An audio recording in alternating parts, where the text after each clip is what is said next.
Ecēķeļa grāmatas 18. nodaļā ir rakstīts, ka Dievs ir mierīgs.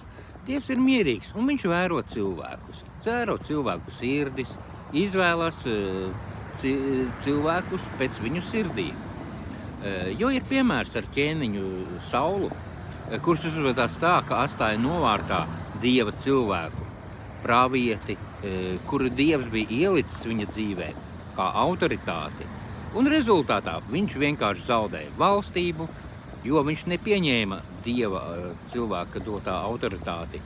Un viņš centās visu būvēt uz savas autoritātes, un cilvēki muka un bēga no viņa.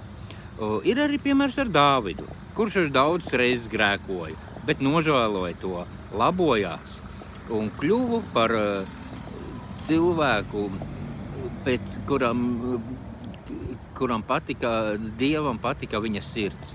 Un tāpēc Dievs raugās uz cilvēku sirdīm, jo cilvēks pats to nevar izvēlēties, lai kļūtu lielāks vai mazāks Dieva acīs.